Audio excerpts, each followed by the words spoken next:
So we will call this meeting to order of the regular meeting of the Heartland School Board at 6:06 on April 5th, 2022. And we are recording, right? Okay, good. And we have a quorum.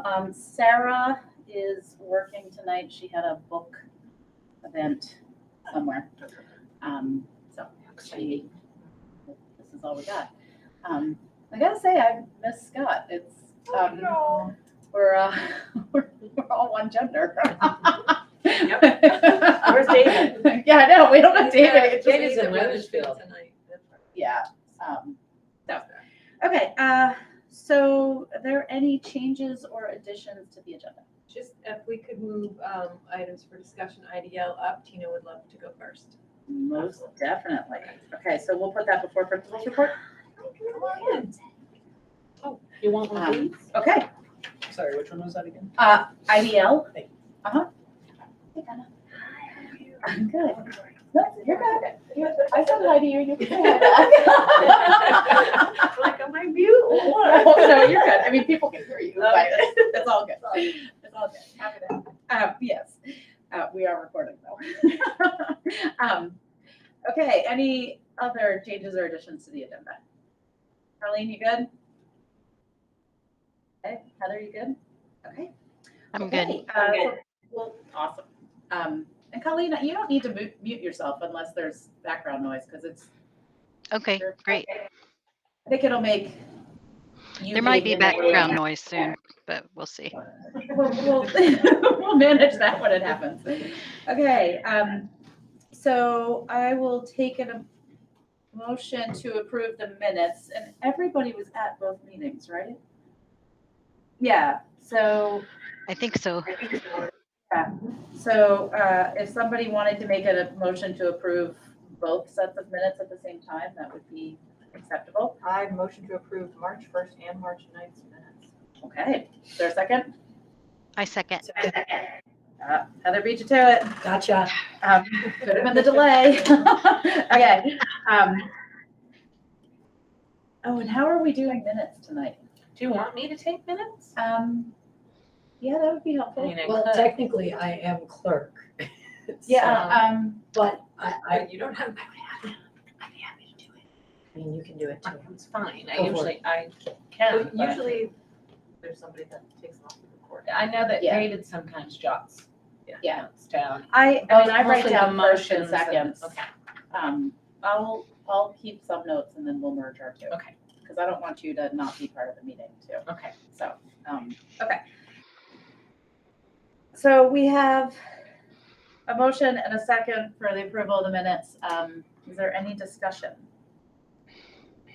I do not hear any. Okay, so we will take a vote. And we have to do a roll call. We're all here except Colleen. Aye. Yeah. Okay. I'm gonna go with no roll call. Okay, so all those in favor of approving the minutes of March 1st and March 9th, please signify by saying aye. Aye. All those opposed? Abstentions? Okay, so that passes 4-0. Okay. Okay, so we're on to public participation and or announcements. Anna, did you have any? Yeah. You do? I Okay. do. I have a question about how we can go back to dismiss as we used to be, like 250. Okay. I know you guys are trying to figure it out right now, it's 215. I would love to just see like how we can help to be back to where we used to be. So Okay. I'm wondering how. I'm glad that you joined us to bring that up. Thank you. So I'll give you a little bit of the background of how we got to 215. So part of it was the transition from COVID times where we dismissed at noon something, 12:30. Yeah, I think by the end of the year, it was like 115. Yeah, and then we moved to 115. And then, so we hadn't quite gotten back to our whole day. But then part of our negotiations with the Teachers Union. It was to add additional learning time at the end of their workday and additional collaboration time to implement portions of the strategic plan. And so that's how we got to the 2:15 dismissal.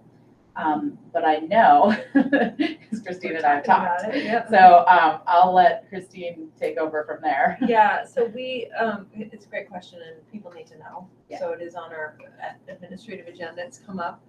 We do want to continue to have, we call it collaborative practices time at the end of the day for staff. It's contracted time for them to do the work that they need to do, which is extensive. And part of that is moving the strategic plan forward. Part of that is MTSS meetings where we talk about kids and their needs and put supports in place. Part of that time is team meeting time.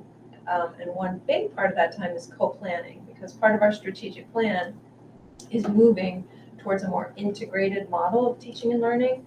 And if you're going to integrate curriculum across teachers, they have to have time to do that work. So, but we recognize that it can be a challenge on families in the middle of the day. So we are talking about moving that kind of a compromise to around 2:30, which is I think we were at 2:40, 2:45 before COVID. So having that time for teachers preserved, we're talking about how can we get people that aren't involved in those meetings necessarily to help with dismissal, which we have. I have to say, I'm pretty proud here. We can do it pretty quickly. I don't know if you've noticed. Dismissal goes pretty smoothly. Yeah. Some schools it takes a little bit longer. So it is on our radar and something we're talking about. So the sooner we figure it out, the better, it sounds like, for families. Yeah. So we don't want to lose that time completely because it is pretty valuable. But understand that it also is impactful on families. Because the teachers are contracted till 3:15. So we're trying to preserve a good chunk of time at the end of each day for them to do that work. Has anyone asked the teachers sort of like how they view this time and how they feel like do they feel like whatever time they're being given is being used in the ways that you're describing? Yes, absolutely. We've heard a lot from them about it. In fact, we tried to organize it efficiently at the beginning of the year. And we did meet with teachers to create the schedule and craft what we were going to be doing, but not so specifically. And then at the beginning of the year, we implemented a schedule like Tuesdays MTSS days, Wednesdays Leader and Me, Action Team meeting days. And because it's been such a really stressful year, teachers felt like they needed that time just to survive, honestly, to do the things they needed to do, contact parents, meet with each other. So we pulled back around, when did we pull back? January? end of October. Yeah, it was early. Early. Yeah. That we changed our expectations. Yeah. We lessened the requirements. Some stuff is still on the table. I think they really appreciate the time to do the work, but they'd like to schedule some of it as they see fit. You know what I mean? Do the work. They don't but want every not- afternoon scheduled for They them. don't want every afternoon scheduled for them. But, when we said, MTSS is required, Leader in Me is required because we are trying to implement that and we're spending some ESSER funds on that. So we felt that was important. But the other time they had flexibility. So if you have a weekly team meeting scheduled, if you don't need to meet, don't meet. Use the time for planning or to prep for your classes. So I think it's a balance, to be honest with you. I think they appreciate it, but they'd like more say in how it operates. If that makes sense. Yeah. I mean, there's never enough time to do the work. Does that help? No, so you mean like before the COVID, like all the teacher usually like just even after the contract, whatever they needed to do, they just work daily work, extra work, right? Correct. So Unplanned. and right now you have a time for them to do Yes. more. Okay. Some of the work, they still have to do work out. Right, I'm sure. I just had a conference with one of the teacher after Yeah. work, so Yeah.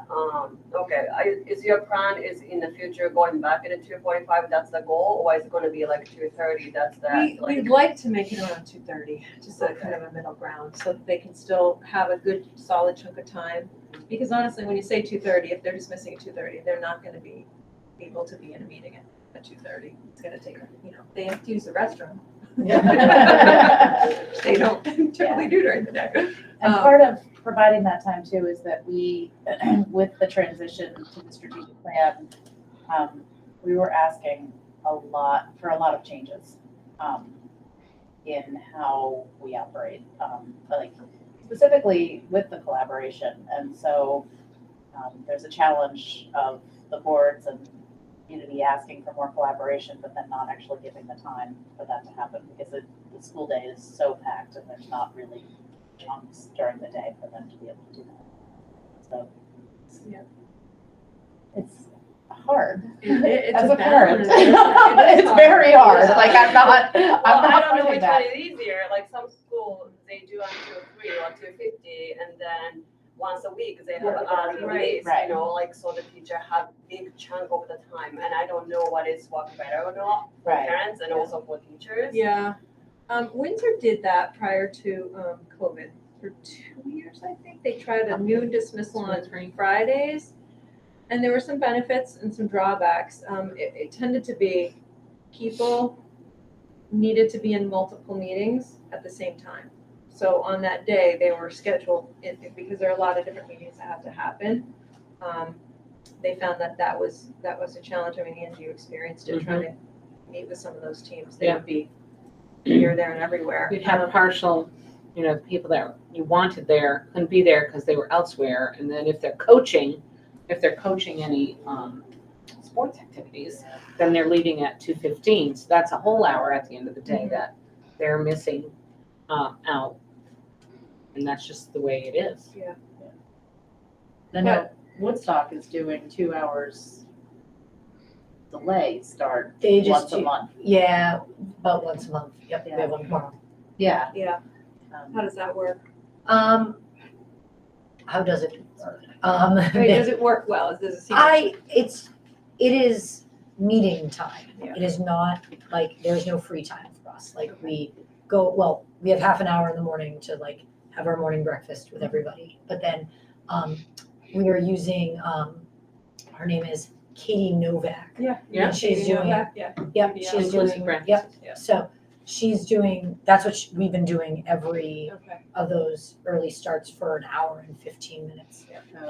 And so then we have like 10 minutes to use the restroom and then our kids come flying in. So, Yeah. I mean, it works. Yeah. It works. Again, like the hardship of the parents and everyone's, but it's not, but it's not like specific, like there are meetings for certain things. It is just like, Just for that. we are one thing. all at the same time doing the same professional development. Right. And I think some people like that. And then we've got, faculty meetings on Tuesdays, like every Tuesday, faculty or department meetings. After school from 3:15 to 4:15. Yeah. So. My school does a weekly at 1:45. Weekly dismissal. Yeah. Thursdays. So we'll put it's on our admin agenda to work through, but we need to make that decision pretty quickly. It sounds like it should probably, I think it went to the SU board last year, correct? Yeah. Because it's I don't know universal. if it's on the agenda. Because it's a uniform schedule across Yeah. all schools. Yeah, so we can't do something different than any of the other schools, correct? So like if we Yeah, say, it's a master So- agreement. Right, got it, Right, yeah, it's a master agreement. yeah. So it was an SU board decision or Okay. approval, I think, last year. Yeah, it wasn't local. So if Windsor said 2:45, Windsor want to do 2:45, and then how that work? Well, I think it would work administratively, the team would come up with a Between, decision, and then we'd bring it to the SU school board for approval. Okay. And they could say yes or no. And if they said no, then we'd have to figure it out. Yeah. And that meeting's, I don't know when the next SU board meeting is. We just had one last April week. 25th. Yeah. So it'll be 3 weeks. April 25th. So, oh yeah, because it was the last, sorry, it's the last week. last Monday. Let's put it on the Trello board. We'll keep you posted. Thank you. No, thank you. That's Thank you really- for coming. Oh, yeah, You're thank the you. first No, public it's so I've seen nice. Oh my in God. public. Heather, remind me. I did, I sent out my emails to all my people and was like, we have a school board meeting tonight. I'm good at it, because And I otherwise will- it's totally off. Right, yeah, yeah. That's our no, job, fantastic. we need public participation. We do. And I That's know why we're all of here. you, so that's good. Yeah. Thank you, yeah. Ready. It's up to you, you're welcome to stay, whatever you feel like doing. Okay, well, I'll stay and listen a little bit, and then I might. Yeah, do Stay what you for do. the IDL presentation. Okay, there we It shows go. kind of what's going on. That's right, Yeah, yes, I love to hear that. And as Christine gave that segue, Tina, I think we're on to you, unless, I don't know who else is on the, That's Sue Brown was on for a minute. okay. Is it, Christine, are you on? Yeah. Okay, so it's you, Angie, and Tina, okay. Tina, do you want me to present my screen or do you want to do that? Why don't I present? Why don't I present because I can go through the, Let me stop sharing then and you can share your screen. So for those of you that don't know, I'll introduce Tina. Tina is our, she's just amazing. She's our librarian slash, so we call her our STEAM coordinator, but she's helping to really implement the goals of the strategic plan in terms of integration and collaboration and student-driven learning. We're really working towards student self-determined learning, so giving students voice and choice in what they're doing and how they're doing it. So she's been instrumental. In her schedule, she has time with each of the grade levels during that collab time to meet and plan. She has time during the week. She's kind of on a rotating schedule for the lower grades. They're planning units. And then with the upper grades, a similar model, but it's harder to integrate at the upper levels when you have more core teachers involved. So it's a work in progress, but she's going to give a library update and talk about some of the things that the kids have been learning about. okay, so when I'm presenting, I can't see all of you, so this is gonna be tricky. Hold on. So Christine, you can just tell me if anybody has a question as I'm going would be helpful. So this is the library and IDL update. I haven't been here for a while. The first screen is the HES IDL units that we created this year. Hang on, I'm just gonna let the dog out. Do you need to explain IDL? If anyone's watching It's this, it doesn't. interdisciplinary learning. That's what it stands for. Interdisciplinary learning. So Christine, can you see all the units? Yes. Yep. Okay. Okay. So Are when they organized by grade? these that are the by grade, So it's 1 through 8? 1 through 8. So some of them 7, 8 is 1 on the end. Oh, okay, it's K8, and 7, 8 yeah. is on that end, okay. So it starts with TK, K, and then first, second, third, fourth, fifth, and sixth, 7, 8. So when you talk about the time after school for the collaboration time, these units are a direct result of those times. It gives me time to meet with grade level teachers and develop those units, figure out the materials that we need, and connect to the core curriculum that's going on within the classrooms on the rotations that I do. So that's sort of a really powerful map there to show you how much work we've actually done this year. I did an audit through Follett, and just to kind of look at the collection of what we have. So 6% of the collection is newer than 2017. The average age of the collection is 2002. 99% of the collection is print, which we really need to address more of our audio learners. So that's a big task for me for next year. And then I just broke it down by sort of the grade levels that you see where the books are allocated. The other thing I looked at was circulation over the years. Can we go back one? Yeah. Can we go back? Tina, can you go back one? Okay, so Because YA is young adult, right? Correct. Yep. So is that more of a 9-12 or is it like a 5-12? It's more of a, I would categorize it as 6 through 9. When we start getting in the 9 through 12 literature, some of it gets a little bit heavy. So I almost want a YA plus section, to be honest, because some kids are ready for it, but other kids are not, and having it readily available would be tricky. So I'm kind of looking to build the YA section for those kids that are ready, but being very conscious of the material that we're putting in. Yeah, and then, yeah, no, that makes a lot of sense. That's helpful. Yeah, and that's actually a kind of a small percentage of what we have too, when I think about how many kids can probably access it. And then, so do you have a gut reaction on the age of our collection? I ask this because I have no agenda. I have absolutely no idea what that means. So we have books that are very old that need to be weeded out. We have some that are multiple copies that need to come out. We have some multiple copies that I just can't keep them on the shelves. They're so popular. And those are the newer books. So when you think about, if you go back to the circulation, hang on, to the circulation one here, if you think about the age level of our books being about 2002, and we go back in time when the books were more current, we were having more books circulated. So as the collection gets older and it's not really something they want to read, they're not apt to take it out. Plus, we also went to a part-time librarian when it starts going down. And then, of course, the lowest years are COVID years, and the pink year at the end is the current year, and we're not done with this current year. So I'm feeling pretty good that we're at least on a upswing. Yeah, that's heartening. Yeah, it is. So I'm just going to move ahead with part of that work.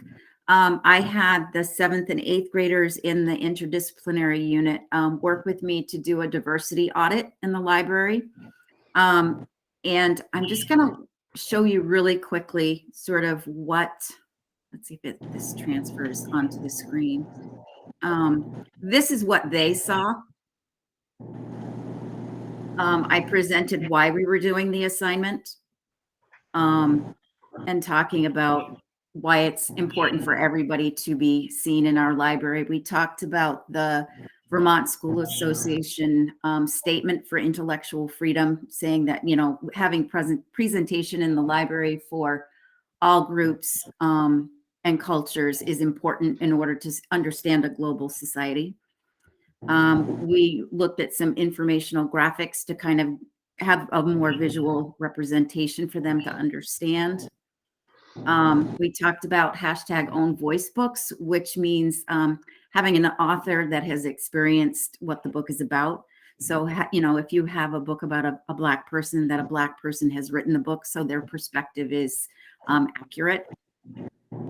We watched a video called Windows, Mirrors, and Doors, and I'll give you access to this because it's quite a long video, but it gives a perspective of an Asian author writing books and why it was important culturally for her. We talked about where to get the books when we got the data collected. This is the data they collected. So our diversity in the libraries. Can you make it bigger? Yeah. Slide. Show it up. I can, hang on. Thank you. Sorry to interrupt. That's okay. It's just really important data. Yes, now we can see it. Thank you. Now you see it. It's quite, none of us were really surprised, but It reads very rural.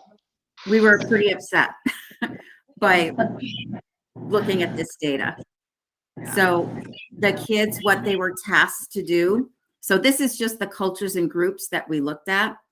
And then we also took a look at gender representation within our library. And this was also a bit upsetting because we do have representation across the board in our school. And we think it's important that they see themselves in the books as well, or for us to understand sort of what those characters are going through as well. So they were tasked to buy a book about a window, mirrors, and doors selection. They filled out a purchase form, and then they had to read the book and do a project, which they are currently working on the projects as we speak now. I'm going to go back to the other presentation.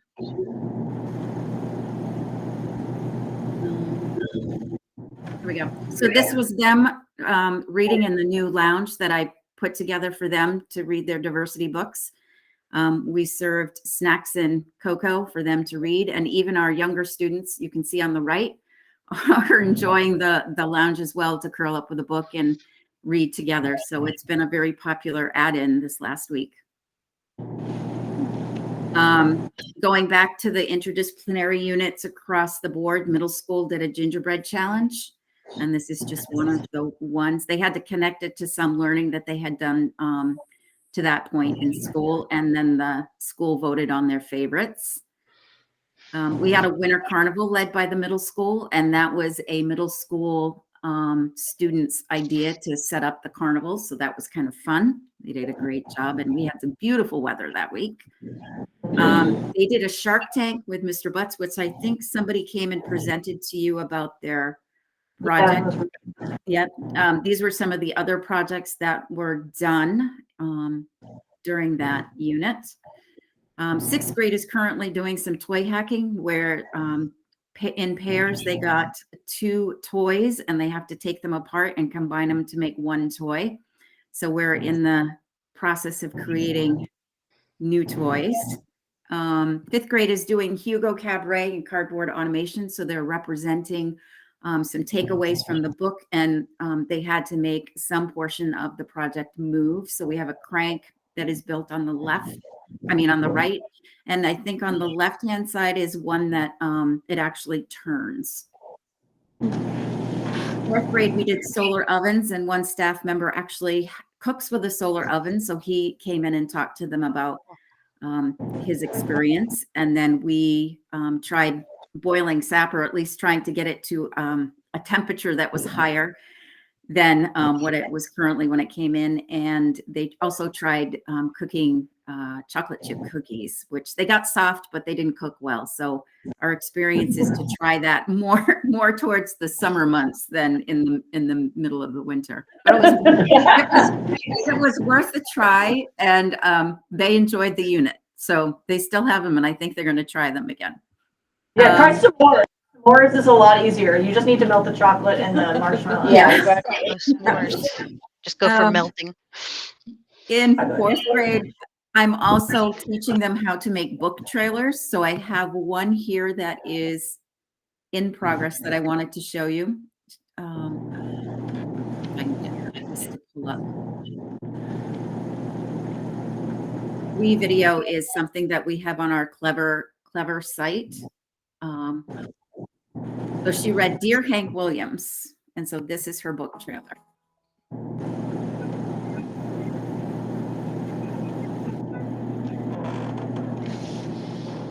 Can you turn it up, Is there Tina? sound? Yeah, can you turn it up? As high as I can get it.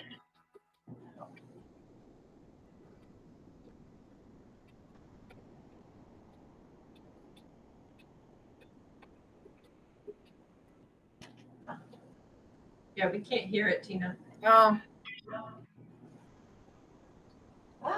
Oh, wow. so I can't move the sound any higher, but I'm just going to play the end so that it's just music and then the language. She's not talking in the trailer. Okay. Okay.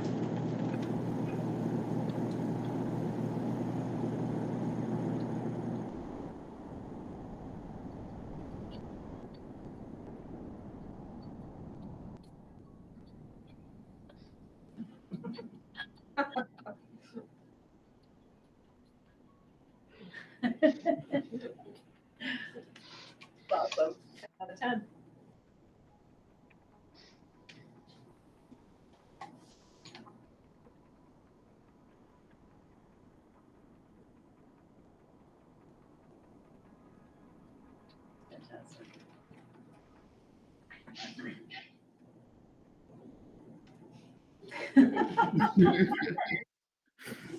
So that just gives you an idea of the book trailers that you can put together with stock media.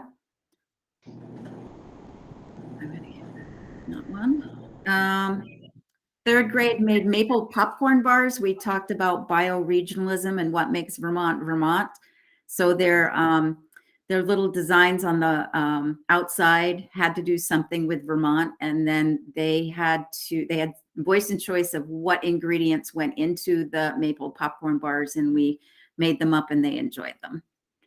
And they sold it. They did. Yes, Larry Dower came in and bought a couple of them, which made them very joyful.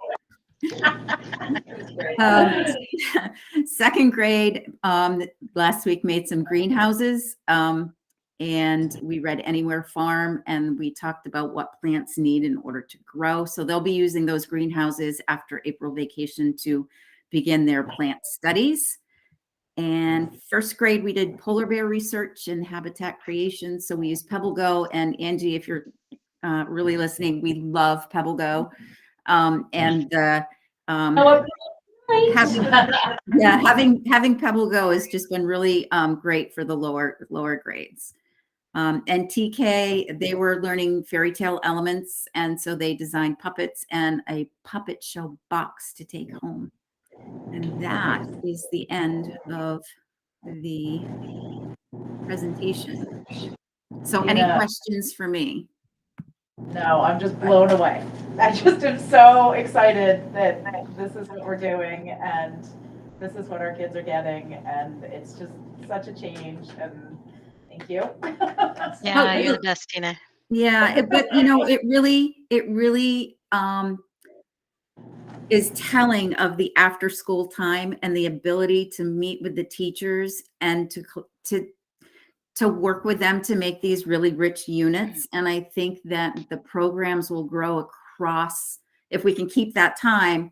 So just being on the teacher side, keeping that time for us to collaborate and to keep growing, so that like the art component can come in and those things, it's baby steps. It's, go slow to go fast. It's, I think, what we heard at the beginning of the school year. So I just feel really proud of all the teachers' work, and the kids are really excited about the units too. So Yeah, that's all I have for you this time through. I have a question. So, so you've been working on this now, it's April. So I'm wondering, and collateral damage is not the right word, but it's what's the collateral, what's the impact in the classroom? I know that often a big barrier for teachers to do this kind of work on their own with students is because they think it's going to take up a lot of time and they have to be engaged in direct instruction. Have you noticed any teachers, the impact on teachers in terms of when you're working with them? I think that gives them a lot of safety to have someone there to help them. And I'm just wondering what you've observed so far in terms of the impact on teachers on individual practices and willing to risk to do this kind of work on their own. Really, really good question. And yes, I have started seeing teachers. So on the days that I'm not meeting with them, they'll come in and just say, do you have 5 minutes? Do you have 10 minutes? What do you think of this? Do you have a hot glue gun? Do you have this? And so when you think about my budget being what it is, I am also supporting work within the classrooms. And again, it's slowly growing. So it's a good thing that they're, I'm getting more emails. Of course, I was only in library for a year before we went, or even half a year before we went COVID. So, but what I'm starting to see is emails of, I'm going to do this unit. Can you pull me some books? Or, so it's really, I think, beginning and taking hold. I'll be teaching classes and other teachers will just pop in to see what the other classes are doing because it's kind of exciting. They see these greenhouses going down the hall and what, why can't we? And so it just sparks those conversations. I'm torn in that I think K-5 could use more of my time, but I'm spread, so the scheduling piece is hard and wanting to be in all places all the time. So I think by encouraging the teachers to slowly do more of that within the classroom, it's going to happen. Do you consider yourself a mentor for your colleagues? I would say yes. I think that, especially with the research components and the fact that I have resources that they don't have, it's hard when you have like your $200 budget for classroom supplies, and then you're only this for science and this for, so when you start adding in I need marbles and I need Velcro, and you would be amazed at how many times I get requested for Velcro. Yeah. Who would have thought? Pipe cleaners, just any of those little things. I know like leprechaun traps was a huge one, and I let out a lot of popsicle sticks and those kinds of things because our ordering system takes so long. And when you're like on a Tuesday thinking, this child has come up with something we want to do, but I can't go out and buy the materials, so they come to me. So I mean, I think the whole thing is a win-win. Great, thank you. I think the library in itself has become a pocket and central place, which makes my heart feel really good. Awesome. Really Nice, proud. thank you. Yeah, Yeah. you should be really It's proud. been amazing. I have a question. I love the audit stuff that you did, and what are we going to do about that? I am Plan. Very good Wow. question. That's a great question. Because all the 7th and 8th grade students, I had applied for a diversity grant through the Byrne Foundation. So each great. child received $20 to buy a book addressing the diversity issue. So the books that they ordered are now will be in the library. And my work in helping them find sites, I found some really great sites on like social justice and a few other sites that address, and they're very helpful in finding good books written by own authors to get for the library. And then, I think my plan would be, after I kind of get more of those books, is to redo an audit, maybe not next year, but within another year, to have like a before and after snapshot. It's going to take some work. I mean, those are pretty significant gaps. So it's ongoing isn't work. library cleanup kind of a big project too? Or Yes. I mean, please throw away old stuff. Yeah. I think. But getting around to doing it, I think, can be a thing. Yeah, I put in my schedule for next year, and Christine has seen my draft schedule for a little bit more library administration time as well, to kind of address the weeding out of some of the materials that are older, and most encyclopedias, where nobody picks up an encyclopedia anymore. It's more of let's get online kind of thing. So I want to invest that time in actually teaching 6th, 7th, and 8th graders what sources to look at. Wikipedia is not, it's a great place to start, but it's not academic research. So just kind of helping them using more of the tech tools that we have available and weeding out the older stuff. So I'm going to take a step backwards, because I have, as you know, a 7th grader reading a book. So you're telling me that he picked out the book that he's reading? Yes. That's unbelievable. That is unbelievable. I mean, they had to order. I know. I didn't realize, like, he didn't explain to me that he picked it out. And wow, you really pushed them completely out of their comfort zone. Love I it. did. But Really out of their comfort zone. I asked them, so here was the deal, because I know that some people, there can be pushback on that, and I didn't want to force anybody to read something they didn't want to read. So what I said was, you need to find a window, a door, or a mirror to read about. And that's sort of all I said. I said, look, so I showed them the data, and I said, okay, so where are the areas do you think we need to have representation? So they chose the books that they wanted to read, and I had to okay it within, sort of the grade levels that we represent within our library, because there are some books that are just a little bit too old, have a little bit content that's you need to have real discussions with the books. I didn't realize that part, and that is huge. Like, I really feel like, I mean, maybe not all students, but you certainly pushed my student in a direction that I would not have. I didn't Actually had know. a really great discussion with him about his book. Yeah, he's been telling me about it a little bit too, and I had no idea that he picked it out. So that's cool. Huge. I like it. Pretty Good. awesome. I have to tell you that, Yeah. So in terms of the strategic plan and getting to, I mean, Tina's been amazing in implementing this and helping teachers become more comfortable in collaborating with them. And, you know, we've been in, well, Angie and I have been in these first Friday, I don't know what they're called, first Friday, they're like the last Friday. They were first Friday last year. Yeah, with Mike Nicholson, remember the consultant Oh, that we yeah. worked with for Portrait of Graduate Oh, and the so- strategic plan, and Angie and I took a little trip down to a school district earlier in the year in Virginia in November to see kind of how they're implementing this. It's really a transformation of how we have education, how we do things. Yeah. But we still meet remotely with Mike and other teachers from around the country once a month. And they are, we talk about what self-determined learning really is and how you can create that in a school. So I was chatting with Tina about it. I'm like, what if we just do an elective? Like, go on, self-determined learning. And Tina's like, I'll do it. So That'd be awesome. so we're talking about how to craft that in the schedule, and she's we talk about taking risks. I mean, Yeah. So That's exciting. we appreciate her and all that she does for our kids and our teachers and our community. Yeah, and I have to say that I'm like, as we're talking about all of this, I'm thinking of budget and wanting to duplicate Tina. And I don't think, that's humanly possible.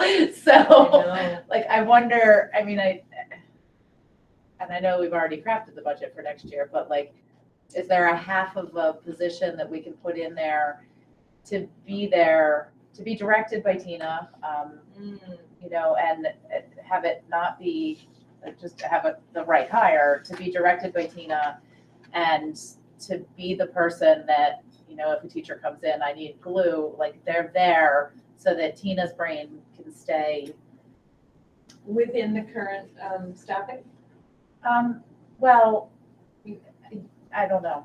We'd have to talk. We So I'm yeah. throwing it out there now, Yeah. and I think eventually, can I, I yeah, think eventually, I mean, yes, I wouldn't say no to that, but I think that what I see is a huge need, and where I fall short is in the sort of 6, 7, 8 range, and thinking about sort of what I can't do. I can't do design tech. I'm not licensed to do design tech. And a lot of sort of a group of students, you know, would really benefit from more of the hands-on building aspect. And we used to have design tech where they would build with wood and do all of those things. But, you know, like I said, I'm not licensed for that. It's a specific license through the state. And my career of going back to school is kind of like, I think I've hit my limit.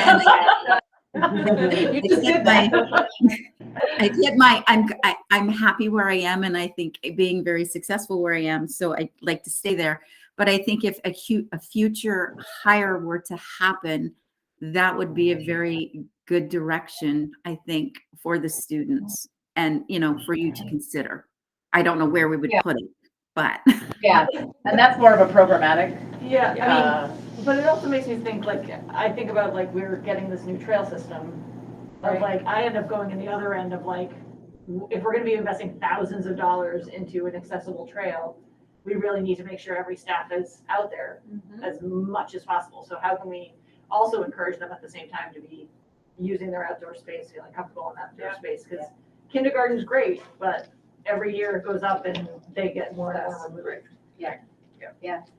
What I was getting at with my question about if Tina considers herself a mentor is how she has made this type of learning accessible for teachers, because she's supported them, which is what an instructional coach does. And I have a vision of instructional coaches in all the buildings, because it's job embedded professional learning. And that's what she's doing just by spreading her love for this type of learning. Yeah. And that's what I want us to be thinking about, how we support teachers to do this incredible way of having kids learn, but it takes a lot of risk. It's not what you grew up doing. It's not what you learned how to do in school, and it takes a lot of risk and knowing your curriculum in a way so that you can adapt it. So you're giving kids what they need, but also helping them figure out what they need on their own. Yeah. So it's a balance. And I think a big part also is that the teachers come with them. Do you know what I mean? I'm not a special. I'm not. Right. Do you know what I mean? The teachers come with them and they're involved, and it's because then the kids are starting to see what I'm doing in class and what we're learning in class is directly related to this extension of what we're doing. And so that engineering piece in the brainstorming and design process really works. And then they bring that problem solving back into the classroom. So, it's just hopeful that that it will keep growing and that it will keep having success. So anyway, I'm going to go and eat my pizza. Okay. Thank you. Thank you, Tina. Thank you, Tina. Thank you. Night. Bye. Knowing that we're saying goodbye to Tina, but yeah, I'd still love to see if we could get extra manpower In the library. Yeah, Yeah. and even if it's a split position Mhm. somewhere else. I mean, I know you don't have manpower everywhere you need it, but It's just how we use our resources. yeah. Yeah. Yeah. And she's been great. I think, space is an issue in this building, right? Right. We're running out of it. Yeah, Even though our enrollment is declining, although 31 kindergartners. I was hoping it was gonna be less, because one of those is mine. Oh, sorry. Yay, we're in the 30s again. We've had in years. That's more than we've had in years. Yeah, it's really good news. Get ready for mine. So, Don't we feel love like them that. all, we love them all. There may be a way to house Miss Barrett in there. She's Oh, a yeah. support staff member, Yeah. primarily middle level, but that might be a way we can give Tina some extra support too. Yeah, just like. Yeah. And somebody that she could direct to, I don't have time to do this right now, like. And Ray is like the Yeah. collection, the checkout, all that stuff. Exactly. She's really versed at. She loves it. Yeah. Yeah, that So. sounds really. But I would say how can we though push the outsides? Yes, popsicle sticks and pipe cleaners are great, but get outside and use the natural objects that are there. For your design builds, and how can we push that a little bit more? Yeah. Because I think it would just be a shame to invest in the property as well and not. I mean, really, everybody should be Using out. it. I'm hoping that investment pulls them out there, but. But if you're not comfortable to teach out there, I mean, I'm seeing this daily in the work I'm doing right now. I mean, I have to I'm still dragging, people out there Mhm. because it's and also it doesn't fit in my 45-minute ELA Right. block. It doesn't fit in my whatever block. And it's Right. we need to blow up the blocks Right. because you're right, it's not gonna fit there. So just stop that. Right. And so really trying to think beyond that kind of scheduling to try to move things and try to flex things. And if it means also, because I think part of that flexibility is looking at the specials and saying, okay, if we're gonna do outdoor, if we're gonna do all these other things with, independent learning, how are we engaging our specials in all of those? Because it's almost doing a disservice of sending the kids off, oh, you're gonna do music and it fits in your music thing. Mhm. Whereas, why is it not part of the independent learning? Right. Yeah, scheme and stuff. Yeah. Yeah. But then I know teachers also need a break sometime during the day. Oh, they do. It's a balance, right? Understand. It's a balance. Yeah. Yeah. And Yeah, I was also- thinking the same thing, like that library time was always a time for our teachers to go do something else. Breathe. Well, they get their contracted prep time, and then they have their end of the day collab time, which really helps. So, yeah, but we're moving in the right direction. We are. Absolutely. This is Really fun. just from 4 years ago, this is major change. Yeah. This is awesome.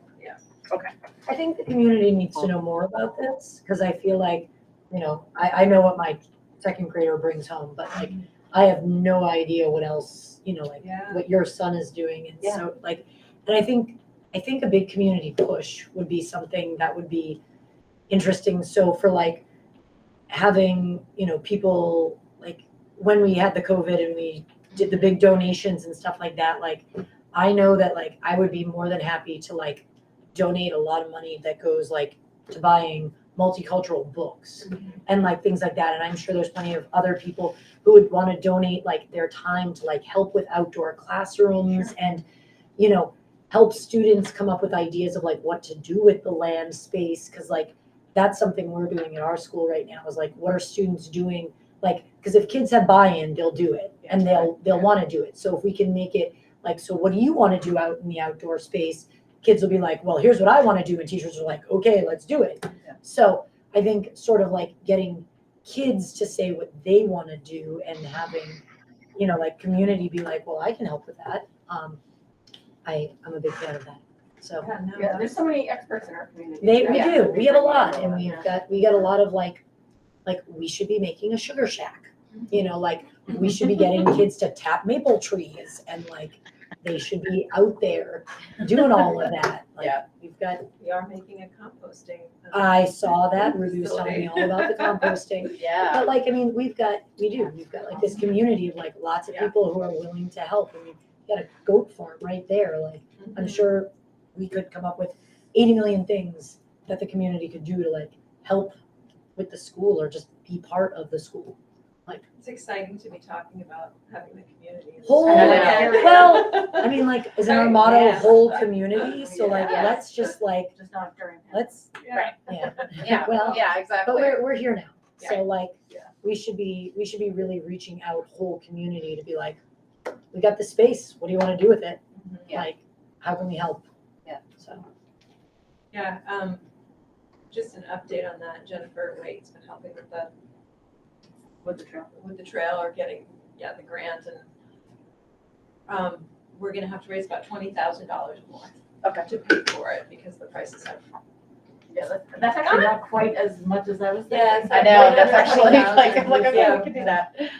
So, I think she was going to talk to Dave Ormiston about, some other federal pots to try to pull from, to see if we can get it. If not, we're gonna have to do some work, raise money. So yes, definitely need to get the community more. Community.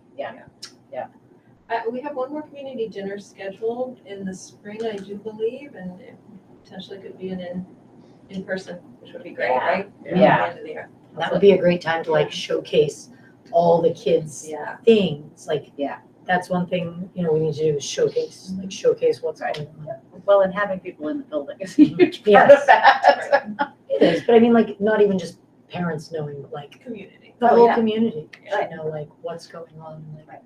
what's happening at school. Okay, Okay. so I think we're on to the principal's report. Gosh, not my report. Yeah, we pulled it all out into items for discussion, so. Share my screen. It is short tonight, actually, because,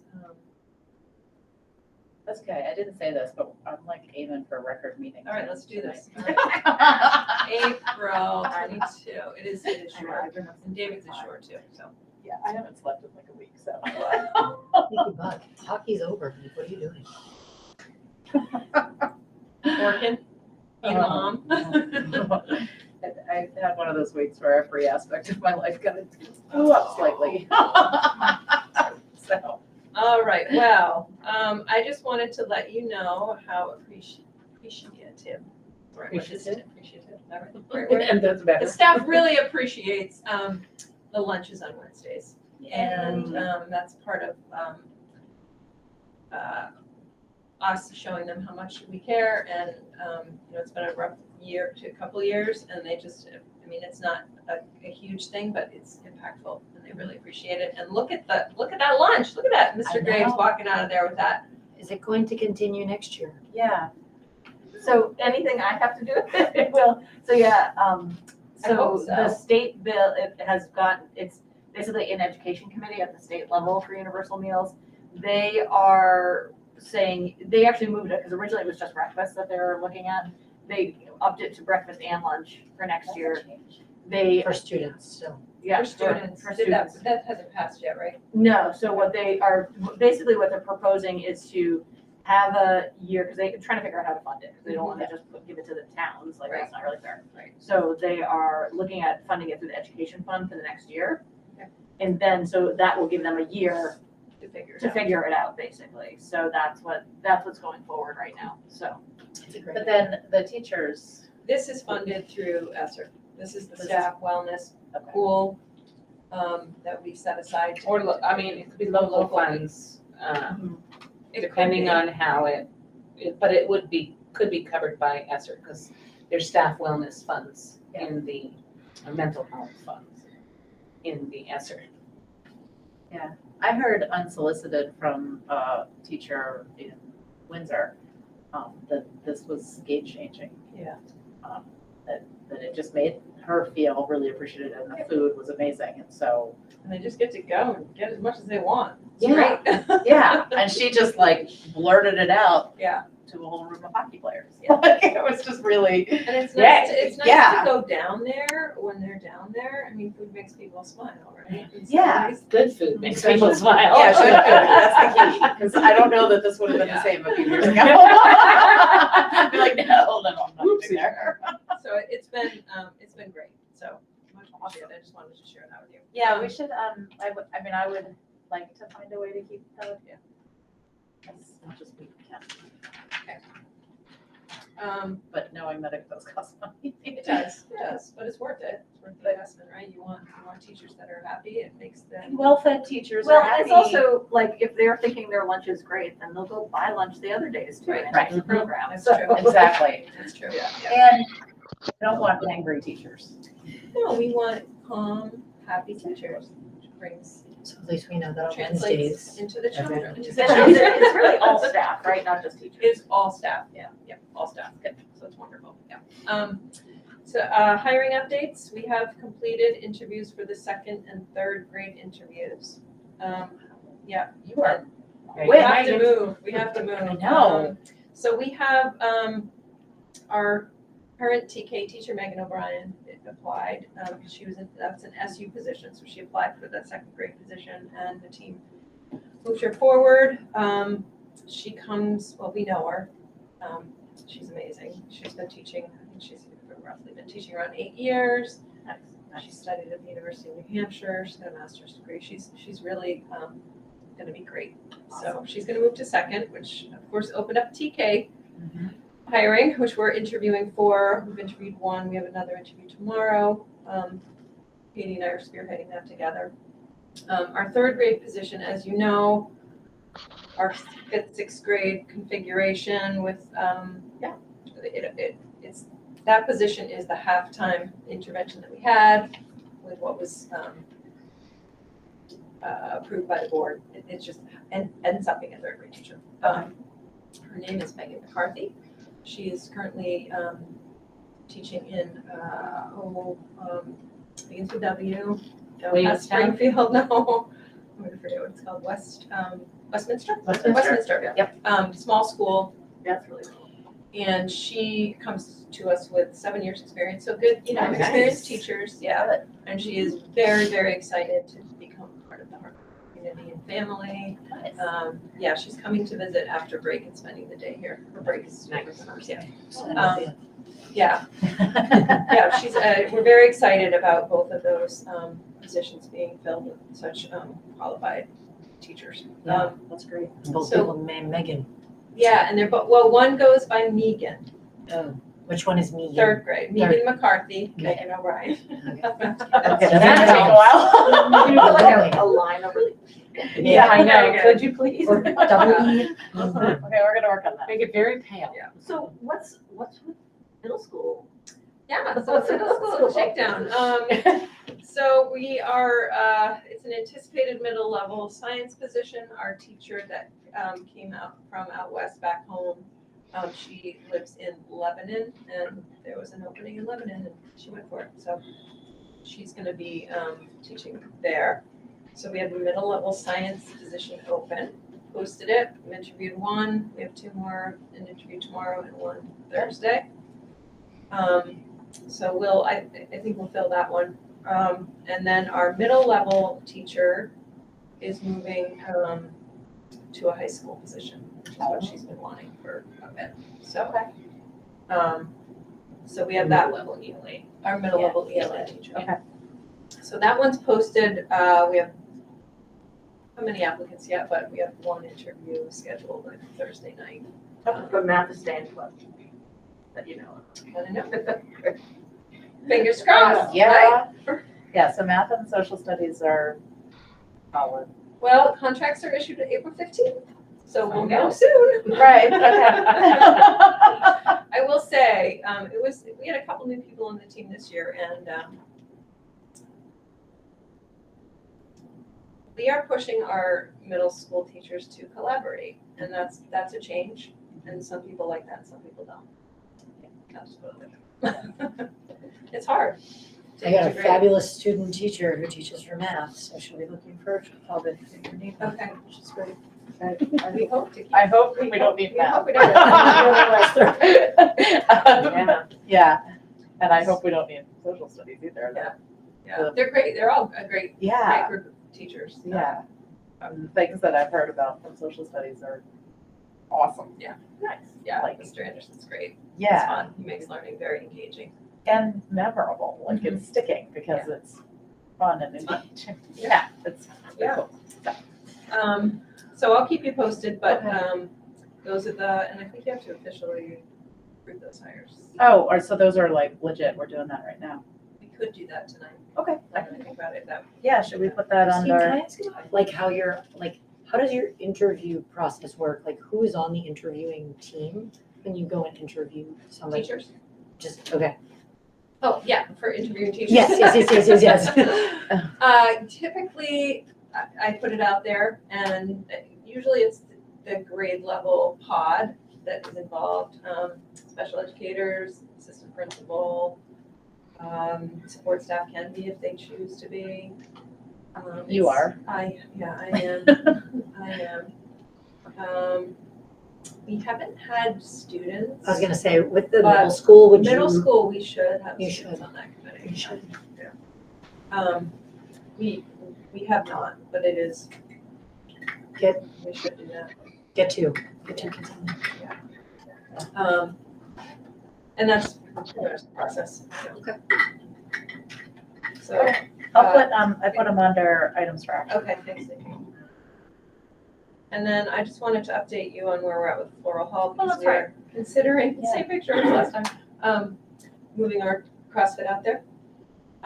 Jim has met with Bisbit, the insurance company. He now has to meet with it's about, Okay, it's up is back. that like, okay. It's pretty much full of stuff right now. Storage, it used to be fair, I think. Yeah, this was a fairgrounds. There's still fair stuff in there? No. Oh, okay. There's a Ferris wheel That's like in 50 there. years, Yeah. 60 years now. 50 There years, needs 60. to be, it needs to be cleaned out anyway. So he has to get approved from fire safety. Whether we have to sprinkle it or not. And if we have to sprinkle it, it'll probably not happen, but what should happen, should actually happen. Yeah. Anyway, but, and it has to have 2 entry and exit. Oh, That's the only one. That's the only one at this point. So Yeah, that he's makes gonna let me know, and it has to be structurally sound. And there's That would be good, especially if we're jumping around. So he's working on it, he doesn't know Sounds quite yet. But there are different rules around like how much the space is occupied. If it's not occupied full-time, then rules are a little bit different, so. Yeah, we really are hoping to move CrossFit out there, but we'll see. I've spent a little time in the floral hall recently. Wow. Tell what you gotta tell us, Kelly. There's I've never been in there. Oh, I've never been out there. Needs a Um, good clean. There's a lot of stuff for theater sets. And I'm wondering if there's any question about storage for theater, for the drama club going for, I mean, I know we're not there yet, but I know there's a bunch of stuff in there that they count on from year to year. There's a bunch of stuff in there that probably needs to just be tossed, but for No, the not theater yet. stuff. How much space do you think it is, Colleen? What's that? I mean, I think what they tend to save is flat mostly. They're just kind of big pieces of board that are Repaint and use. they can paint on and use as backdrops, which may make it a little bit easier to find a place for. There's also like I don't know, things they build that they think they might use the next time. Yeah. It's been 10 years now, yeah. No, we That have not, we schools haven't gotten there great. yet, but if we There's a are torture even, chair in there from Adam's Family. Probably we can auction that off. Yeah, I know. Very fun. I will keep you posted because it will probably cost a little bit of money to Yeah. get it ready, so. Okay, just a couple of other bulleted things that I want you to be aware of. We are starting to think of end of the year activities. Graduation, we know the date is the 15th at 4 o'clock. It's a Wednesday We'll have to write that afternoon. in again. Plan to be outside if the weather permits. We really enjoy being outside, but working on a better sound setup so that the wind is. Yeah, did we get any progress with that? I talked to Jim and Joe, and if we orient a different way, we could actually plug in. I mean, it wouldn't, yeah. Oh. Yeah, so we may do that because we have a couple of 8th graders who actually want to sing and play the guitar. And the sound needs to be, yeah. Much Amazing. better than last year. Okay. Oh, Teach- it's already in my phone. Yeah, good. So What much day is positive. 15th. The 15th at 4 o'clock. Is it Sunday? Sunday. No, It's a it's a Thursday. I think it's a Wednesday. Tell me it's a Wednesday. Is it June? Oh, it it's is Wednesday. Wednesday. Yeah, June. And June board 15th. members do go. Okay. We have front row seating. Oh. Yeah. Do we get fancy caps and gowns? No, we don't. I just used to wear mine. Because I have one, Right. so I'll have You to. could. You could wear it. Yeah. I do not. Nikki, I can let you borrow that. Okay. Yeah, so that's, planning that, step-up day schedules, we're starting to think about for next year. We are gonna do an 8th grade trip, so Alyssa's gonna start doing a little bit of fundraising, just starting by, really asking the community for anybody that wants to donate, because we haven't been able to fundraise for 2 years. Right. which we Where are normally they, do. where do they go? Is this a, They are she is working on, some options for them, and they'll choose. The kids get to choose, so it's a fun trip at the end of the year. They often, they've been to, Six Flags, they've been to J Peak, they've done a camping overnight at Lake George. This will be a day trip. how many 8th graders are there? 30. Sounds about right. Yeah, roughly. Okay. I was just looking at it the Yeah. other day. So, yeah. Teachers are mostly finished, some are still doing some conferencing with parents. I was looking at the data, I have them share how many conferences they are engaged in. It looks like spring is always less than the fall. Younger's always more participants than as the kids get older, and that data is trending still the same way. But they're important and really, you learn a lot from parent-teacher conferences, so. Do we know why, like, do we know why parents are not taking part in, like, parent-teacher conferences? Because, like, I was shocked to see, like, because we could see who was doing it, and I was like, I counted, I'm like, that's not even close to 13 kids, and that's in 2nd grade, who, like, didn't sign up for conferences, and I was like, this is crazy, like, what's going on? Do we know why parents are not signing up? Like, is there, Sometimes, I know that there's more consistent communication with families along the way, so those parents may not feel like they need to conference with the teacher because they're in direct contact frequently. Yeah. There's some of that. There's some parents that it's just hard to engage with. They just Some don't. parents are still traumatized from their School school experience. experience. I'd say the scheduling from isn't fall always the conference. easiest, it's always during business hours still. Scheduling is So- always easy. I yeah, mean, they were remote. Remote's which I easier, but think it's still counts, like at, But if it's it's still in the middle of the workday. you know, like it's not an easy. we, Right. we do parent-teacher conferences from, like, 3:30 to 7. Mhm. And that might be something, They you know. typically, Do that. most teachers offer I mean, Evening. every teacher's always been flexible Yeah. that I've ever asked for Yeah. like a Yeah. different time, but just to. I also think there's, for those of us parents that need frequent reminders, Yeah. there's some inconsistencies in the number of reminders. They're coming up, across the board. So, like some years I've gotten 5 reminders, and by the third, I'm like, I'm on it. And some years I've gotten 1, and One. my kid's like, have you signed up? No. That's good. Yeah, when, how long ago do I have to look at my emails? Would parent-teacher conferences ever change to student-led conferences, which then They would are push- student-led. They should be student-led. As the kids get older, they're more student-led, so. Because that might be something that like, I mean, if I knew my kid was leading a conference, I would go. Yeah, that was definitely before COVID we were doing. Yeah. More of that. Yeah, mine was student-led this year. Was yours, Beth? No. Not so much, and yours wasn't? Okay. I mean, the set was a different situation. So the intent is they're more student-led, Okay. especially in the older they get. And it sounds like we need to talk about that a little bit more for the future. So last June day, June 17th, new release.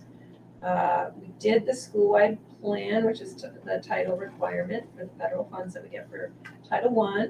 Angie, myself, and our interventionist, and Lindsay. We're the That only was it. people present. The recording will go up on the curriculum website on the federal grants page, probably in the next couple weeks. But we would typically do that in the fall, and Christine's team's idea is to have it incorporated with your open house, Oh, that'd be which great. is, Yeah. makes sense, and then they will, the teacher teams will look at their data in May, and they will look at the plan and evaluate what they've done so far. I mean, mostly it's just intervention, how we get kids into intervention. And then how we support them and how we know whether or not our intervention is doing what we want it to do. And so they'll evaluate it and tweak the plan, and then that would be the recommendation for the plan in the fall. And then that'll be how it's presented during open house. So it'll be much easier. So this is my 5th year as grants manager, and I've never written a learning school-wide never stops. plan until this year. And we're supposed to have one every year. And So- we did it, and it got rejected. We had to revise it. Yeah, we did it, and we learned a lot, because, you know, You learn by that's- doing. We learned it because we've never done it before, so we learned. Yep. And And we did it, and So- the interventionist helped craft the presentation Yeah. and present it, and that was a good learning experience for them as well. So it was good. So it'll be on the website if you're interested in watching it at some point. KNTK registration, May 20th at HES. 31 kids, very excited. Those schedules should be coming out relatively soon. Wait, I already registered. You didn't register for a time to come and. Oh, visit no, us. okay, I was like, That'll come. got it, I was like, okay. That'll come soon. So our summer academy is in process of being planned and organized. We have 78 kids that qualified with our winter TMP scores. And then teachers had the opportunity to also recommend some kids that maybe didn't qualify. They're gonna look at the spring data again, just to make sure we're catching all the kids that would benefit. We had, Heartland had the most kids last year, I think. Don't Participate or recommended? participate.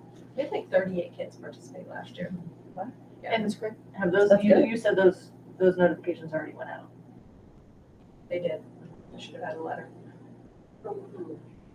They were mailed by the office. What qualifies? If you're in the mail, yeah, if your child qualified. What makes you, like, how does your child qualify? If you are in the yellow and red in TMP, which is there, you're not making, not meeting the standard. Below standard or significantly below standard. So that's the criteria, the baseline that they used. But then there was also kids that were the teachers just were recommending as well, Yeah. just maybe Yep. the test was not a good.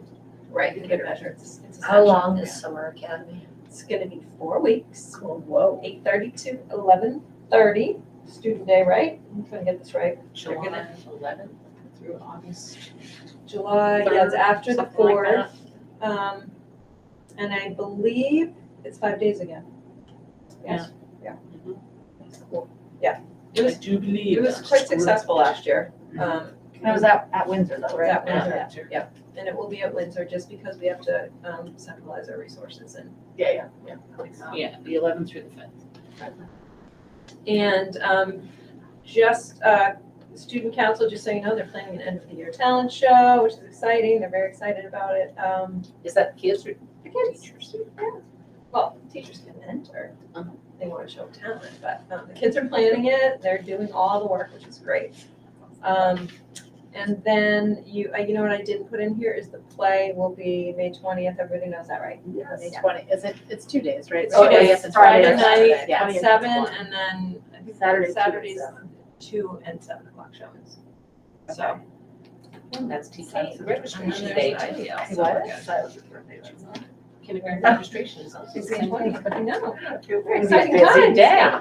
Yeah. Can't wait. All right. All right, so do you want to share your screen? Yeah, I have, David prepared some slides for me to share with you. Awesome. So now we're done with the principal's report and moving on to the superintendent's report. Mm-hmm. I'm excited you joined us for this one. This is very interesting. I've been learning so many things today. So Kana, next time, bring a friend. That's how school boards work. Everyone, like, if you come now, next time you come and you bring a friend. We're gonna fill the seats. We never go anywhere. We need. It's Never. No, we don't. supposed to say superintendent's report. I don't know where that text went. If you- but it's Maybe not it's one there. of those surprise flybys if you click on it. Maybe you Oh, yeah, David started adding those and I was like, Yes, I added the Heartland. All right. So, he talked a little bit about COVID. Did you say, you didn't say COVID is anything? next. No, that's on the list That's for gonna discussion. come All right, so I took that bullet out. He's been talking about this equity audit and that, I mean, there are now 10 vendors. Wow. Proposals due the 15th.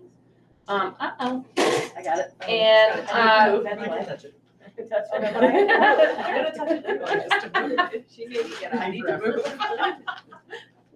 So it looks like David, the superintendent from Springfield, and 2 board members from each district will be part of that initial process for, I think, determining or accepting the RFP. I'm not completely clear on that process, but I think that's how it would go.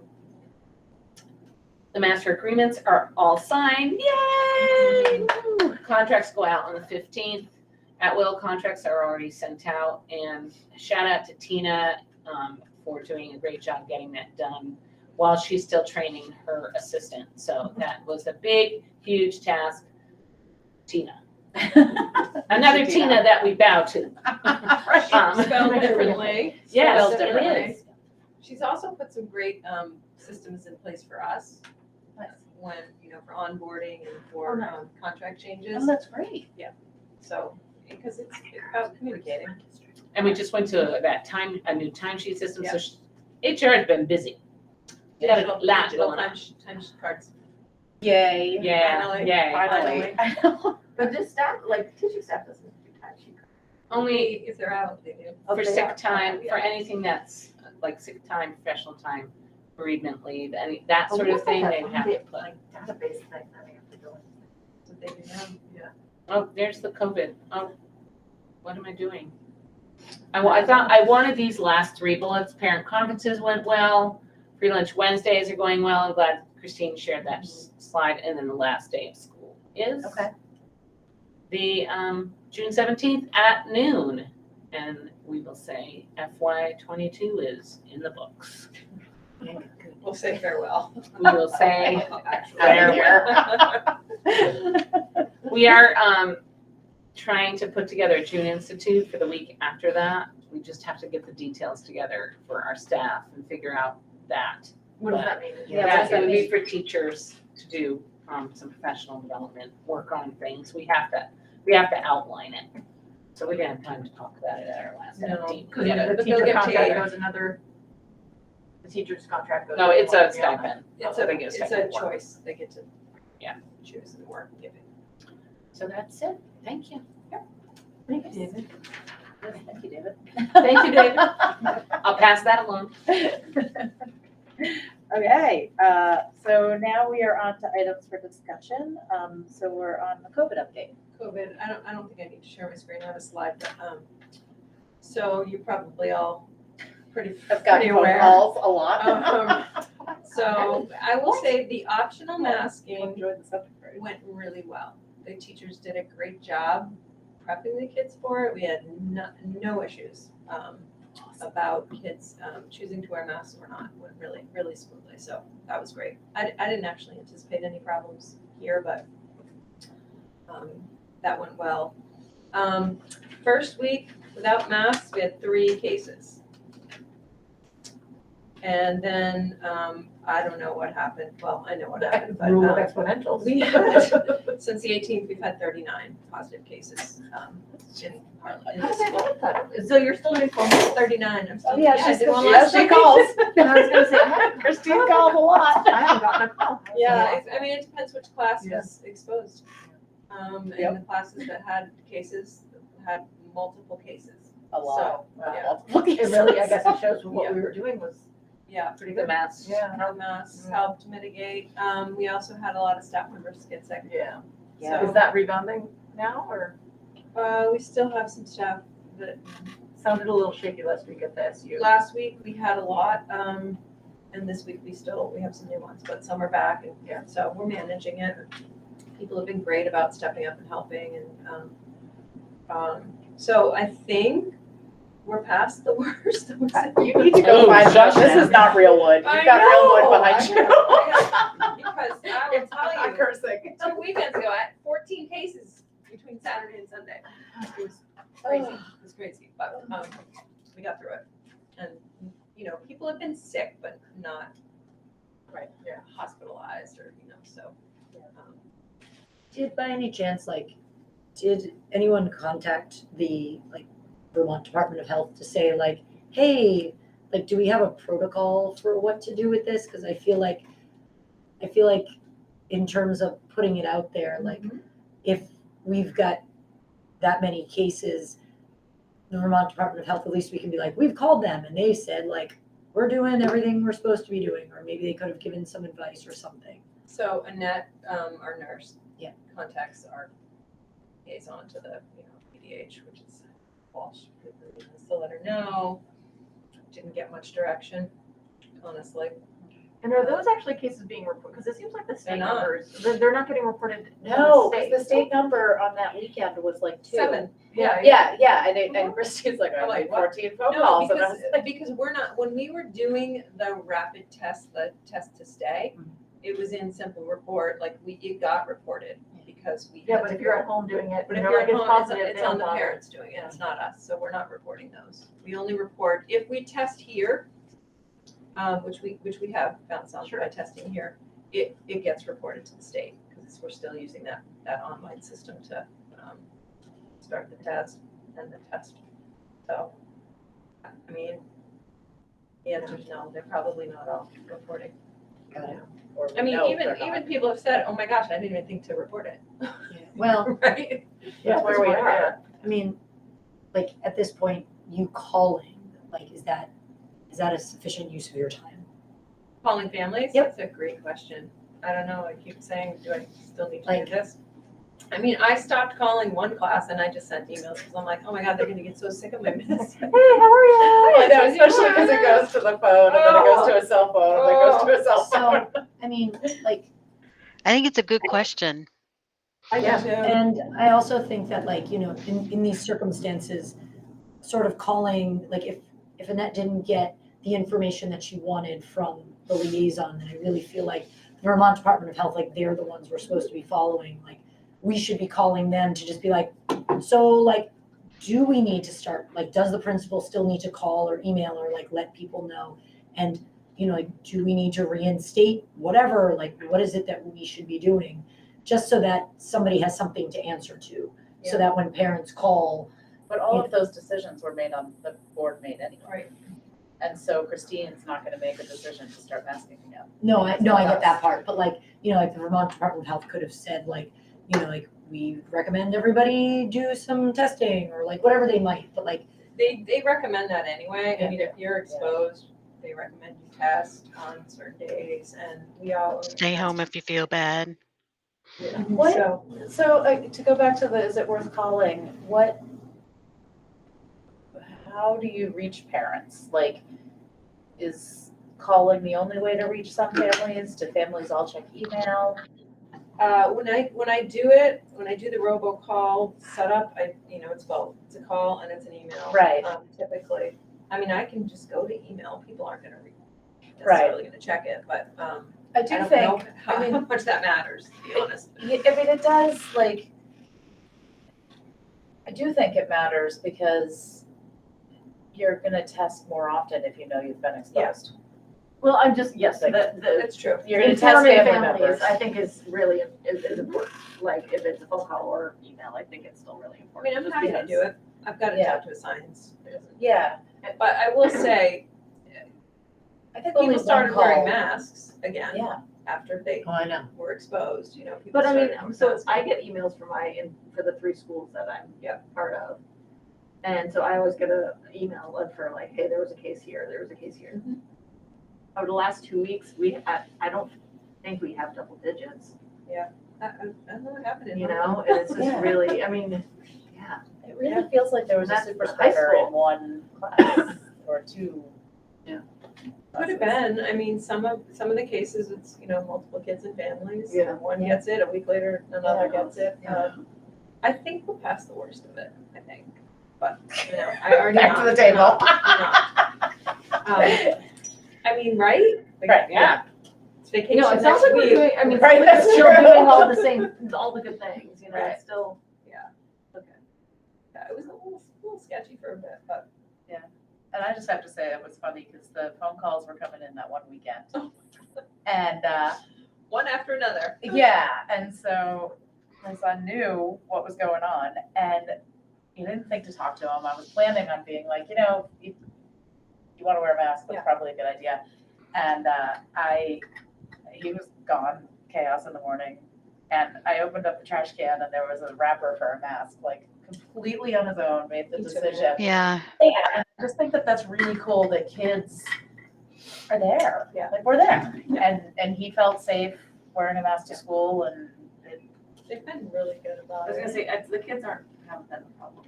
no, yeah, no, but it's neat to see the kids making their own decisions on their own health. And nobody says anything about it, Exactly. They're not, pressuring each other not Yeah. to, or, Yeah. they've been really good. It's awesome. Yeah. And So someday there won't have to be a COVID update in the I know. report. I know. That'd be nice. Yeah. I have to say the funny thing on masks though is that like now that people are comfortable wearing masks, I ran into a friend today that's wearing a mask because she took her mask off and she got every other bug and she said, Oh, what? yes, It's just at my not- school, there's a crazy stomach bugs going around and all these other colds. And I'm Yeah. like, well, I'm just gonna wear my mask. Yeah, so I think it's kind of interesting social dynamic. Yeah. Well, fingers crossed. Fingers crossed. Fingers crossed, we're done with that. Okay, so exact path update / discussion. So I think, I can start and then Angie can chime in. I don't know if it was reported at the board level. Well, Angie reported there were there's lots of feedback gathered, lots of in-person interviews. Angie and her team came, talked to students. They tell you that Hartland students did a great job sharing information and presentations. And the middle right? level, really represented middle level across the SU, Yeah. as we weren't able to get in those classrooms. Yeah. So that was, So Heartland represented the middle level. yeah, so that was good. That was helpful. That we Weren't were they, able like- to see so many at Harlan. I think we went into every I think you did. every Yeah. 6th, 7th, and 8th grade classroom. So. Nice. And the feedback was, similar across the board, and the decision was made to make it optional, so teachers have the option of using it or not. What is exact path? It's an online diagnostic tool that then, based on how students do, creates a learning path for them, so it's a way to differentiate. Adaptive learning. In Yes, my ELA, children, it's reading and math. Yeah.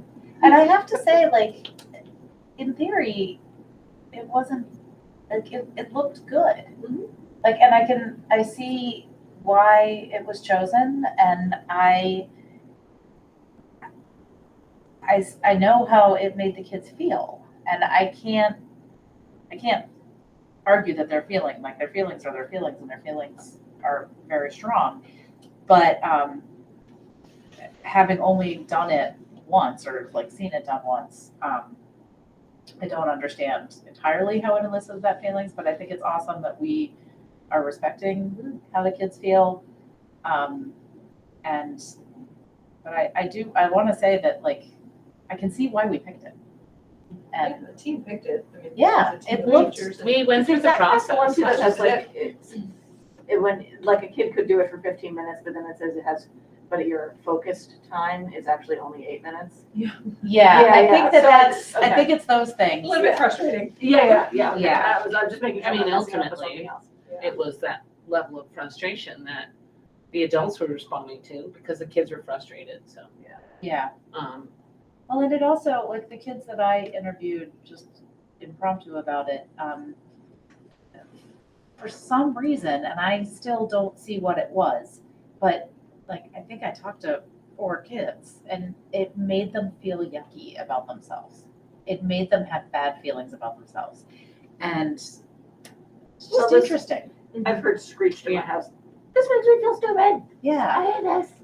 yeah, All right. It was, you know, in watching the kids do it, and I tried to get around and see them, it wasn't very engaging. I mean, at the lower levels, I think it was more so, right, a little bit, upper levels, not so much.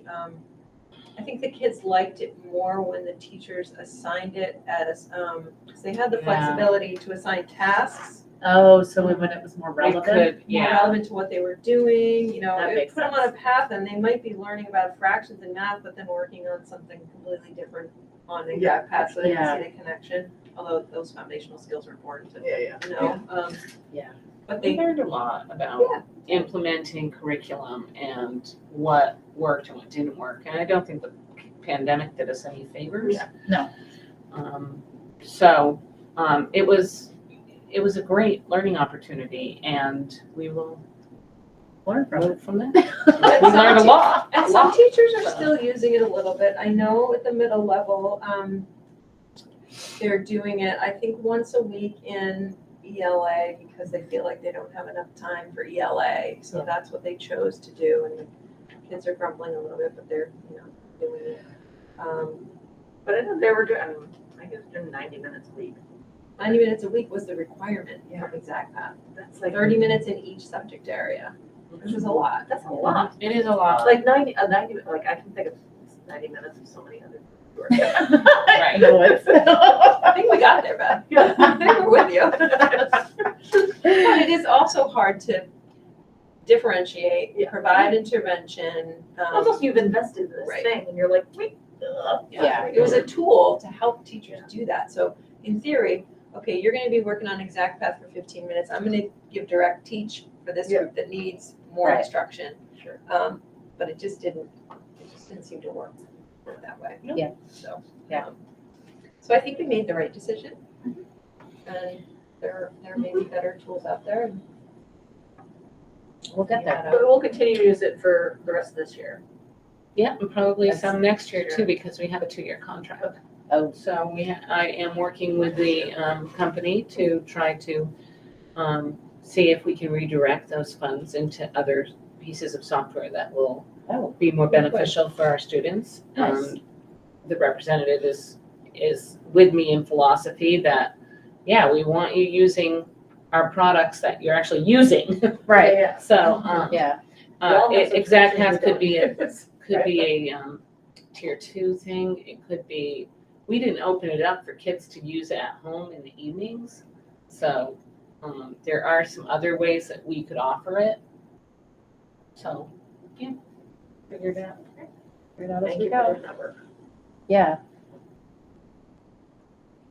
Pretty good. Okay, so we are now on to items for action. Told you, this is gonna be a record setting. Woohoo! Heather, do You are not trying get to used impress this. Heather. Do not get used to this. Maybe it's just me. This is No. crazy. I I just know. told my, before 9, we can go up for I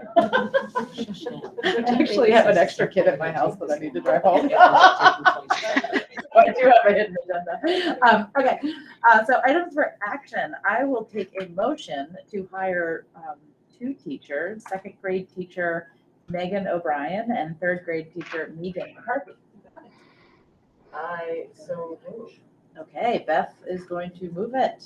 Is there a second? Second, gotcha. Colleen, you gotta be faster No. or in person. I wasn't even trying. Or otherwise I'd had it. Okay, again, I'm not gonna go with a roll call because we can see Colleen front and center on the screen. Beth made the motion. Is there, yeah, Beth and then Heather. Is there any further discussion? We already discussed it, but MAC? no further discussion. And neither of these teachers have to move, right? Like move across the country. That's Great. so sad. Neither of them have Good thing. to- Yeah, okay. It's, Um, yeah, it's yeah. a thing. Yeah. Okay, so all those in favor of hiring Megan O'Brien and Megan McCarthy, please signify by saying aye. Aye. All those opposed and abstentions? Okay, so 4-0. Thank you. Okay. So now we need to set the next agenda. It's gonna be May. May. It'll be May. Okay, May. Okay. So the date would be the first Tuesday, which would be the 3rd. 6 p.m. We all good with that? Yeah. Okay. And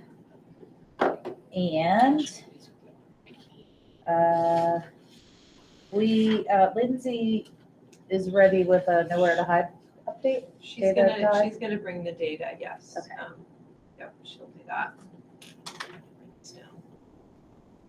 By the way, I forgot to tell you all, she's participating in the Margaret Waddington Leadership Cohort. She's in, Greensboro. Greensboro. North Carolina. Went today, which is an Oh, it had to amazing- be like So, 70 yeah, plus there so today. Yeah. So Nice. that's why Awesome, that's why Mara. she's Thank not you. here tonight. Yeah, good for her. No, Angie's leaving us tomorrow too. Right, is it tomorrow? Where are you heading? Austin, Texas. For work or fun? Awesome, good for you. See, no, bats might do that out What? there. There's, the Congress Avenue Bridge has the largest bat colony. We have reservations. Oh my gosh, To yeah. go in a boat underneath It the is- bridge. It's Really? The largest bat unbelievable. colony. We're gonna be batty Wow. Friday In night. the middle of the city. Where? Austin, Austin, Texas. Texas. That's awesome. It's like they just That built sounds this really big cool. section, like perfect for bats for some weird reason. Beth, how do you know this? Well, we have family there and bats are my favorite animals. Two things. Therefore. Actually, bats and bridges are a thing in general. Yeah. Like when we do bridge designs, bats are a big part of like the Yeah, whole pro- scoping of the Building. project. Oh, well, and again, Huh, that's, just being part of like assessments and Yeah, all of that. Interesting. no, we had to like delay some constructions at Benton's because of, the hibernating time of certain bats. Yeah. Wow. Yeah, you're only allowed to, I didn't know, it came up on a lot of projects this year. Okay, so we have a nowhere to hide, data dive. Yep. Angie, I think you had the CIP and school-wide. The continuous improvement plan Sure. is not due till August 1st. Oh. And the continuous improvement plan can be submitted for the LEA, which means we don't have to submit, if I have this right, we don't have to submit individual plans by school. Oh, That's a new change. Yes, which I you made Christine's night. I kept think saying, that, why are we duplicating this work? and if we do, Wow. I'm trying to figure out how to take strategic plan, recovery plan, ARPS 3 plan, and the school-wide plans, and the continuous improvement plan.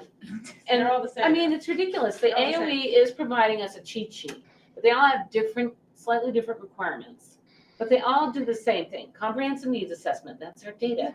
Thank God for Brittany Preston and her work, right? Because our data is right there, that's our comprehensive needs assessment.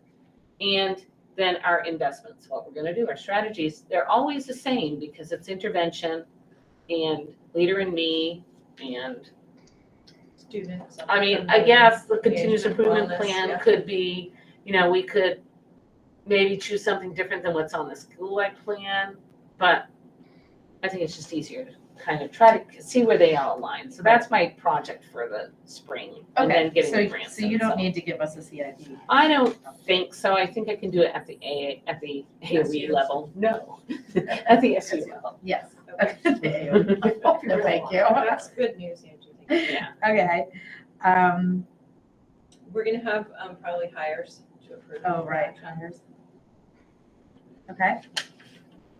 What do we normally do in May? We have to organize our retreat.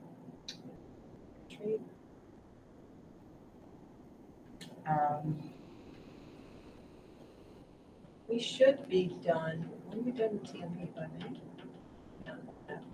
TNP is by the 22nd. April? Yeah. So I can bring you. Yeah, that'd be TMP good. data. That'd be great. Actually, that would kind of go with the nowhere to hide as well. And it would be this first week of May. I was thinking, when is your evaluation of your school-wide plan? You could report out on that, but that's probably gonna be June's meeting. Okay. Because you wouldn't be able to get it done. Um, So, I mean. Did we take anything off the radar list to try to put that Yeah. on? Yeah, so the That's radar just list usually is, you're gonna use your TNP data. the radar list is We just, have to have that data. So we're like, gonna not change direct those things. topics, but things to keep in mind that, Yes. um, We get, just plan a meeting for your like, interventionists to do it to think of topics that fit within this time, those probably. categories. Does that make sense? So like, we wouldn't take one of these and say, we're talking about this. Okay. The radar list is like, these are, it's almost like because we've got such a strong strategic plan for the SU, it didn't make sense for Heartland to create its own strategic plan. And so instead we created a radar list of like things that are important to us that we don't want to lose track of. And so trying to continuously hit items. Look at them or talk about them? Is that like? Yeah, Yeah. yeah, so Okay. that when we're sitting here trying to come up with things, that the radar list is in mind. And so like nowhere to hide hits the special education, part. Ideal, it's the engagement. Yeah, IDL hits the engagement. We haven't done so well with our community engagement. Telling you. Yeah. Physical plan. I mean, we've continued with our community dinners and, And the- sending out information there. We can do better. So to hit the physical plant stuff, I had a note on one of these of smarter lunchrooms. Yeah. Want to learn about smarter lunchrooms? What are smarter lunchrooms? Exactly. I Googled it, Beth, but if you have information that you want to, Or I can do, I mean, a little presentation, that would be awesome. that makes me nervous. I mean, really. No, I'm not an expert. I just know like it's lunchroom design. So it's, round tables, trying to serve in family style, making it an actual environment where like you Wanna normally go. would eat. That's something that we would- Versus very cafeteria. institutional kind of idea. Also the idea of how you laying out your food. So, you're enhancing the smart food choices and things like that. Is that something But Craig, Craig should know this is my. I mean, we know, like, we don't have an ideal space for Right. a dining hall, right, at all. We have a You have gym. multi-purpose room that we try to keep kids out of, Well, because the gym is work- going on, so, I think we'll continue with some family style lunches in the classrooms next year, even though, COVID doesn't require it or recommend it. I know some kids love it, some kids don't, some teachers love it, some teachers don't, but it solves a problem, a space problem in the multipurpose room. Craig wants them in there, he's pretty good about, he wants them to see the food, smell the food, choose the food. And choose the food. That's a huge part of it. Which we invested in trays that they can carry down the hall, and boy, we don't have many spills, I have to tell you, those kids are. That's pretty good. excited to watch them. Loves to choose their lunch. Life skill. It is, I think. And we have a new serving line coming. We have a new serving line coming. I think, because COVID was still pretty prevalent this year, teachers are still, kids are at their desks, don't talk, eat your lunch, don't spread germs. I hope that can change into a more, let's talk about, put our napkin in our lap and have, a conversation while they're having lunch together, more family style. Yeah, I mean, so some of it will not even just be things implemented, but I think, like how can we help the teachers have engaging conversations Right, around that. what's going on? Because it's also just representing how can we all share a meal together? Share a And meal that together, doesn't right. happen all the time for Yeah. students. Yeah. So do we want to invite Craig in, or? What would you like him to present? Yeah. He's gonna ask me that. Well, I know. I guess I can't dream without knowing what the expert stream is. Does that make sense? Yeah. Like, I know that we have a problem in there. We do. I don't know what the solution is, and I can't think of the solution because I don't know what the expert wants.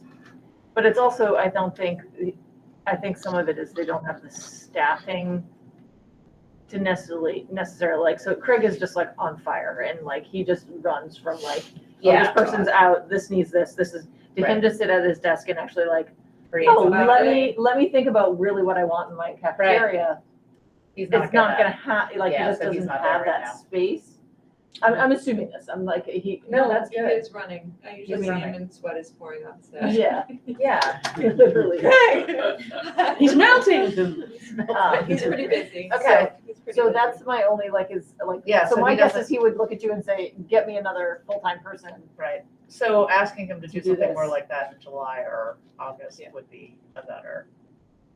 Well, it's also thinking about, even budget next year, what is that? He may be a good retreat agenda Yeah, Oh, yeah, that's a good one. Okay. as we eat this food. item as we eat his food. Yeah. Like how I did that. Oh, yeah. Okay. You can come, but you have to feed us. Ruby and I went on a hockey weekend and we ended up at a bed and breakfast. And lo and behold, guess who's the chef? Craig. And Ruby, I looked at him and I was like, Ruby, do you know that man? She goes, I do. I thought we did. Do I have to take a And so note like of Ruby like went into the kitchen, was like, hi. Yeah. Then we did, we ate his corn, we ate his hash for breakfast. That was great. Yeah. awesome.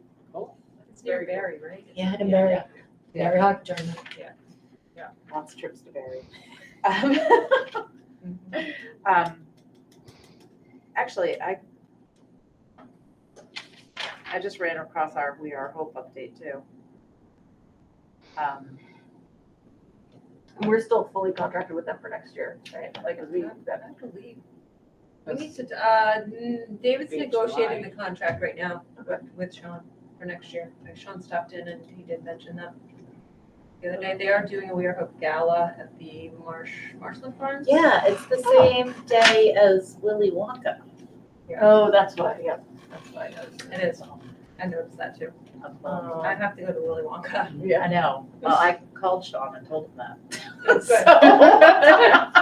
I know. He knows that it's the same day as Willy Wonka. I mean, he's supposed to, it was supposed to be in the fall, but. Yeah. Well, yeah, but that's what COVID was. Yeah. Yeah. Okay, so I'll stick with what we have right now. Christine. Christine, Stuff if need be. yeah, if something comes up, let me know. Okay, I think we're there. There's no need for executive. There's no need for an executive session that I know about. Nope. Okay. Meeting So adjourned. I will take a motion. Go, Colleen. This is your chance to get on the I minutes. move that we adjourn. I said first. That's second. Oh my gosh. This is early. All those in favor? Aye. Aye.